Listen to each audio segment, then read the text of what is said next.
What is up, everyone? Welcome back to another video today, and in this video we are doing the 78th installment of Random Model Airports. Today we're going to be doing the Midland International Air and Spaceport. No suggestions were made for this airport, however if you have any new suggestions please leave them in the comments below. So we've got a small airport down here in the big old state of Texas. This will be, I believe, my fourth time visiting this state in this series, and that would certainly be the case as I have done Amarillo, San Antonio, and El Paso in previous episodes. So I'm really excited to check out this airport because I do have a brand new model that I'm debuting in this update a little earlier than I planned because I thought about it and really wanted to get to using that model ASAP. So we're gonna get right onto it. So this airport has 6 gates, but surprisingly does get southwest here, so that's part of why, another reason why that I chose to do this airport for our second edition of Random Model Airports for March.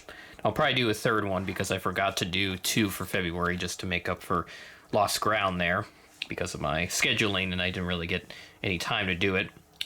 But let's take a look at some brief history of this airport. So this opened up as Sloan Field in 1927, named after the man that got the airport opened up.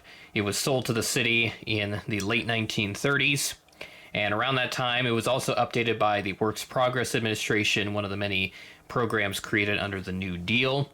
That was upgraded ahead of World War II, and it became Midland Army Airfield during that time. So, you know, a lot of the airports that I cover in this series, they have had significant Army or military involvement during World War II. That's just how it goes. So during the post-war, the airport became, of course, a civil commercial use airport, and a new passenger terminal opened in the early 60s. American, Continental, and then Trans-Texas, which would become Texas International and then bought by Continental, served the airport during that time. And then there was an economic boom in the 1970s thanks to oil that was found in the area. There's a lot of oil drills that are all over the area. And in fact, if you look at satellite imagery just around the airport itself, you'll find numerous of these areas where they're drilling the oil and they're dragging it out of the ground. I don't know the exact terminology for it, but it's like those oil drills or something. So they've got a bunch of those, and because of that, the city grew, the economy grew, and new airlines like Southwest came in, American came back, and America West also flew here for some time. A replacement terminal was completed in 1999 to replace the old terminal, and recently, or at least about a decade ago now, the airport was licensed by the FAA for commercial space flights. So that's why it's called the Air and Spaceport instead of just airport. So that's pretty fascinating. And a new addition recently, Delta Airlines started flying here in the middle of last year. So they've been here for less than a year now. So that's a new airline that has come here recently. But there are no new upcoming services for the Midland International Air and Spaceport. So with that, we're going to go ahead and get started with the passenger terminal, and then we'll check out both the hard stand and the cargo stand, which we have on opposing sides of the airport. Starting off at Gate 1, we have this United Express Embraer 175 in the new livery.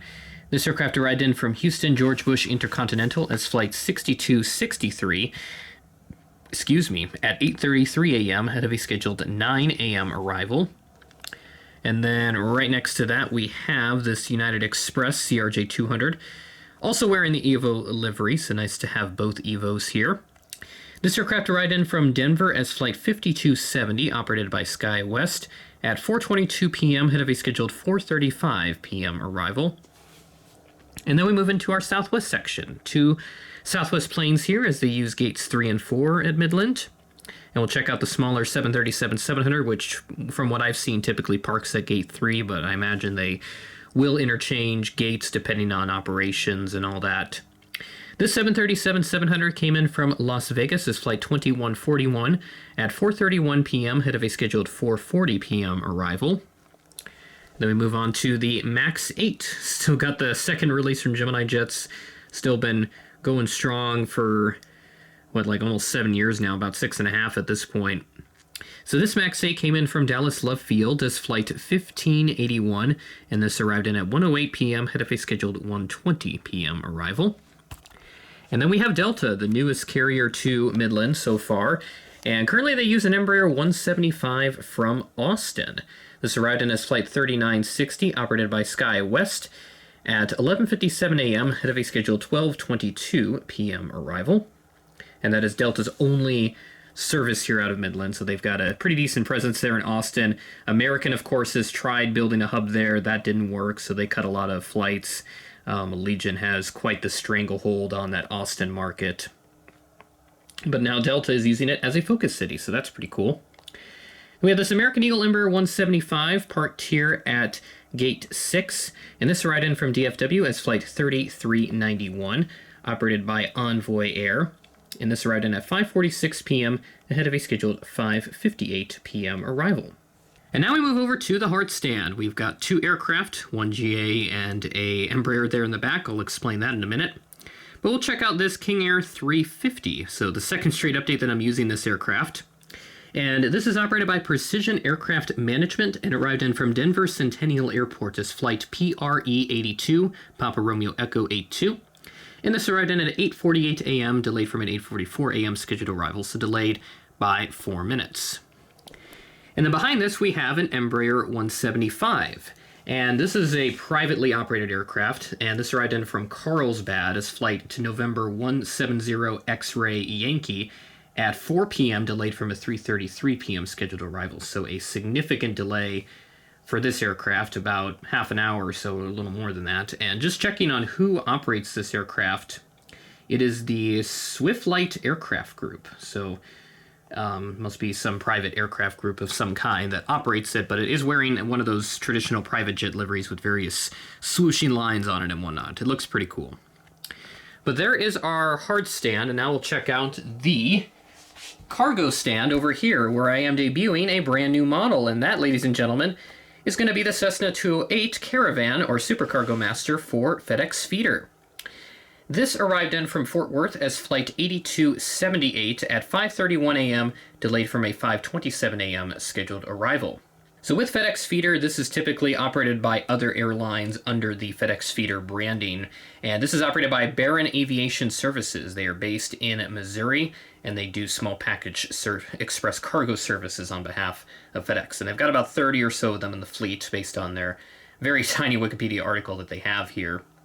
But yeah, they've been flying since 1973. Their call sign is Show Me, so that's very cool. And then BVN is the 3-letter code that they have when you see it on a flight board.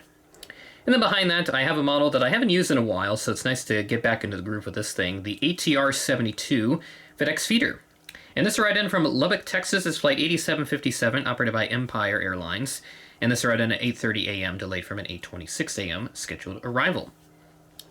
So there is the Midland International Air and Spaceport, number 78 in this series. Super excited to finally have a Cessna 208. If you want to see me unbox it, I have the video from Thursday that you can go check out. Very lovely little model, and I highly recommend getting more of those. I probably should have gotten like 2 or 3 of them because Midland has about 3 daily or so on the schedule, so I should have gotten a couple more, but I'll certainly do that later in the future when I have a little more budget to work with because I'm trying to save up. But these gosh darn manufacturers, man, they keep releasing good stuff, and I just have no choice but to buy it. You gotta stop. Slow down, people. Slow down. Gemini jets, NG models, Aero Classics, Tarmac designs, 3D design deck. Just take a break for a month. Let me save, because this is ridiculous. I can't stop.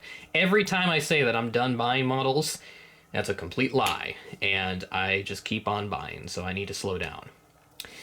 But with that being said, that is the end of the video. Thanks for watching, and I will catch you in the next video.